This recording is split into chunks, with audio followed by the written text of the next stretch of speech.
آنے والے تمام انسانوں کے لیے ہے، تمام انسانوں کے لیے آپ رسول ہیں، اور کوئی شخص جو سرکار دو عالم صلی اللہ علیہ وسلم کے بعد آئے اس کے نبی ہونے کا کوئی دعویٰ کسی طرح بھی قابل قبول نہیں، اور اس کو کبھی بھی اسلام کے دائرے میں برداشت نہیں کیا گیا۔ آج اللہ تعالیٰ کے فضل و کرم سے علماء کرام نے، داعیان اسلام نے روز روشن کی طرح یہ بات واضح اور مبرہن کر دی کہ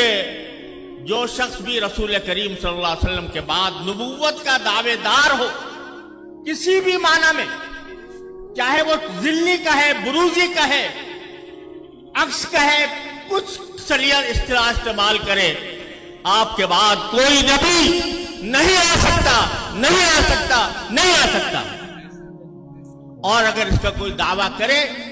تو وہ غیر مسلم ہے، وہ کافر ہے،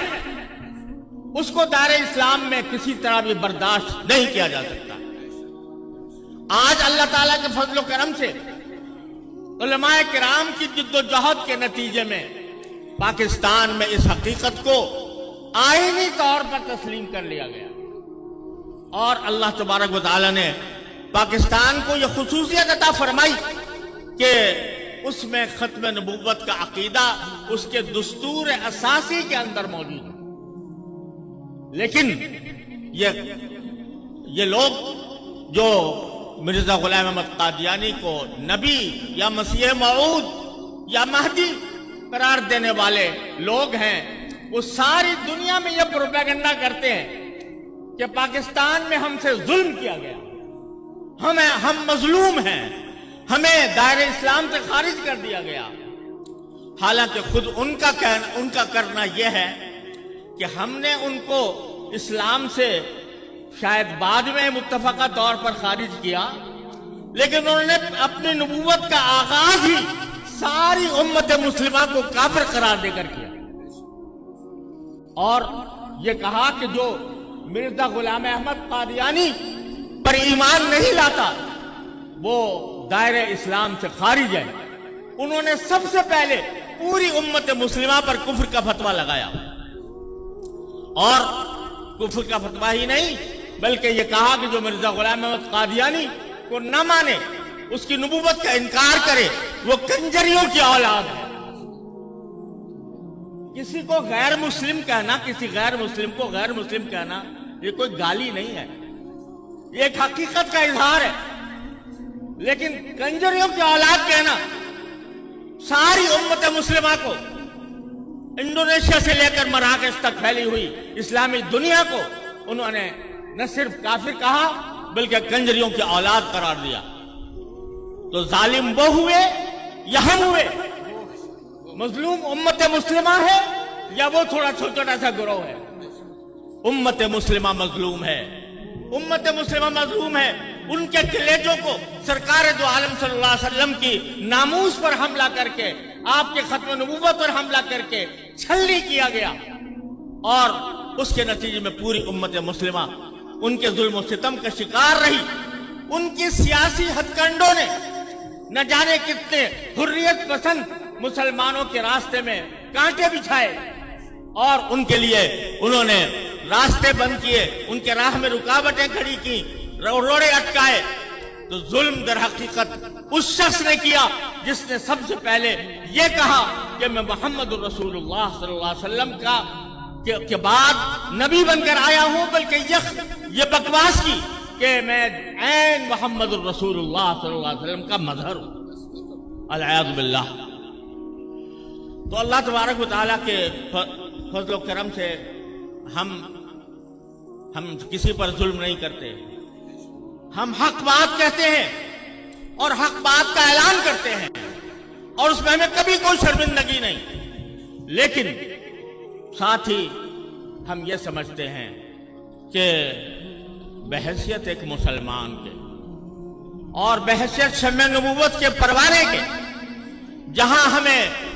یہ تعلیم دی گئی ہے کہ سرکار دو عالم صلی اللہ علیہ وسلم کے ناموس کے اوپر اپنی جان، مال، آبرو سب کچھ قربان کر دو، وہاں ہمیں یہ بھی تعلیم دی گئی ہے کہ جو لوگ غلط فہمی کی وجہ سے یا کسی کے بہکانے کی وجہ سے بھٹک گئے ہیں، راستے سے بھٹک گئے ہیں، تو ان کو دعوت دینا بھی ہمارا کام ہے۔ ادعو الی سبیل ربک بالحکمت والموعظۃ الحسنہ وجادلہم باللتی ہی احسن۔ اللہ تعالیٰ فرماتے ہیں کہ اپنے رب کے راستے کی طرف لوگوں کو دعوت دو، نصیحت کے ذریعے اور اچھی نصیحت کے ذریعے اور حکمت کے ذریعے، اور جب جدال کا وقت آئے تو جادلہم باللتی ہی احسن، ان کو احسن طریقے سے ان کے ساتھ مناظرہ کرو یا مباحثہ کرو یا جدال کرو۔ لہذا میں یہ گزارش کرتا ہوں، اس میں کوئی شک نہیں کہ جو لوگ اپنے آپ غیر مسلم ہونے کے باوجود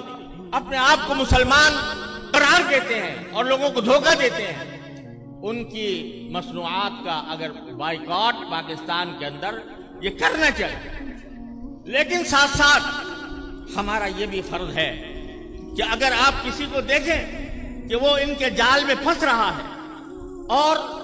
ان کے پھیلائے ہوئے فتنے کے اندر مبتلا ہو رہا ہے،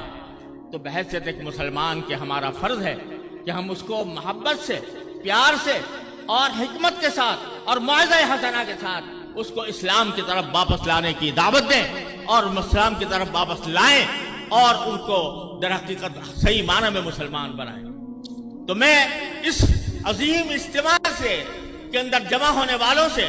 یہ اپیل کرتا ہوں کہ جب کبھی آپ کو موقع ملے اور کسی ایسے شخص کا آپ کا مقابلہ ہو یا ایسے شخص کے ساتھ آپ ایسے شخص کو پائیں جو غلط فہمی کی وجہ سے اس راستے پر پڑ گیا ہے، اس کو دعوت دیں اسلام کی، صحیح اسلام کی، اور اس کے لیے الحمدللہ علماء کرام نے اتنا بڑا لٹریچر فراہم کر دیا ہے کہ اس کے بعد کسی مزید دلیل کی ضرورت نہیں رہتی۔ جب قومی اسمبلی میں یہ معاملہ زیر بحث تھا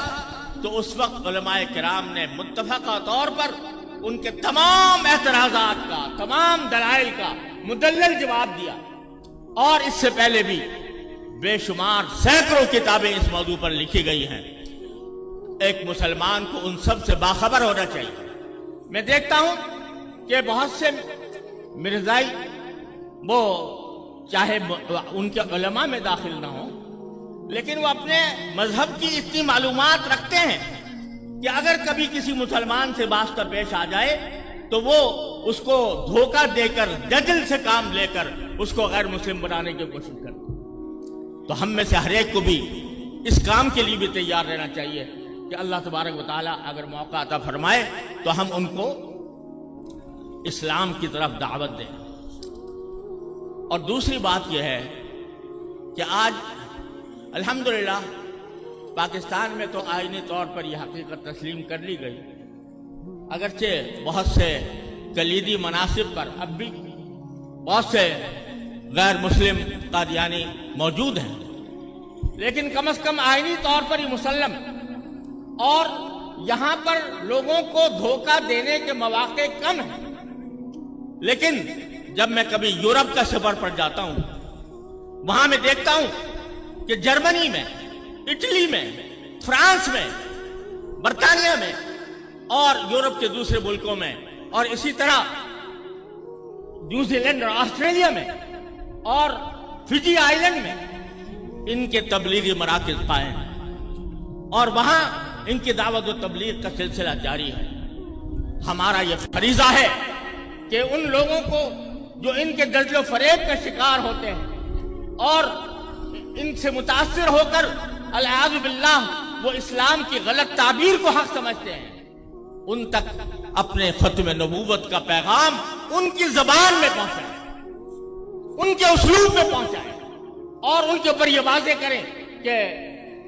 یہ در حقیقت اسلام نہیں ہے، یہ نبی کریم سرور دو عالم صلی اللہ علیہ وسلم کے ساتھ غداری ہے۔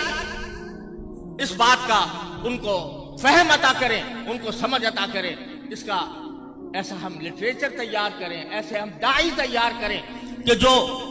ان علاقوں میں جا کر ان کی زبان میں ان کی تردید کریں اور لوگوں کو کا ایمان خطرے میں پڑنے سے بچائیں۔ میں آپ حضرات سے اپیل کرتا ہوں کہ عالمی مجلس تحفظ ختم نبوت ایک عظیم تنظیم ہے، اور یہ تنظیم ایسی ہے کہ جس کا بڑا شاندار ماضی ہے، اور اس نے الحمدللہ ختم نبوت کے عقیدے کو مسلمانوں کے دلوں میں پیوست اور مستحکم کرنے کے لیے غیر معمولی جد و جہد کی، اپنی زبانی بھی، تحریری بھی، اور مناظرے کے اعتبار سے بھی، مجادلے کے اعتبار سے بھی، ہر اعتبار سے الحمدللہ اس تنظیم نے ایسی محنت کی ہے جس کے نتیجے میں آج اتنا بڑا اجتماع ختم نبوت کے نام پر منعقد ہو رہا ہے۔ میں بھی مولانا حنیف صاحب جالندری صاحب فرما رہے تھے کہ میں نے اس جگہ پر بہت سے اجتماعات دیکھے ہیں، لیکن اتنا بڑا اجتماع اس سے پہلے کبھی نہیں دیکھا۔ نعرہ تکبیر! تاجدار ختم نبوت، عالمی مجلس تحفظ ختم نبوت، اکابرین علماء ختم نبوت۔ تو الحمدللہ اس تنظیم نے ختم نبوت کے عقیدے کے تحفظ کے لیے اور مسلمانوں کے دلوں میں اس کو پیوست کرنے کے لیے عظیم خدمات انجام دی ہیں۔ اب مسلمانوں کا فریضہ ہے کہ اس تنظیم کے ساتھ تعاون کریں، اور ایسا تعاون کریں جس کی بنیاد پر دنیا کے ہر خطے میں، ہر ملک میں ان کی شاخیں قائم ہیں، اور ان کے داعی جائیں، اور ان کا لٹریچر وہاں پر ان کی زبان میں تیار کیا جائے۔ اگر آپ حضرات اس تنظیم کے ساتھ تعاون کریں گے اور اس تنظیم کو اپنے اوقات دیں گے، اپنا روپیہ دیں گے، اپنا مال دیں گے، تو انشاءاللہ یہ تنظیم اس قابل ہوگی کہ دنیا کی آخری حدود تک ختم نبوت کا پیغام پہنچائے۔ اللہ تبارک و تعالی اس کو بھی اس کی توفیق عطا فرمائے، اور ہم سب کو اس کی توفیق عطا فرمائے۔ وآخر دعوانا الحمدللہ رب العالمین۔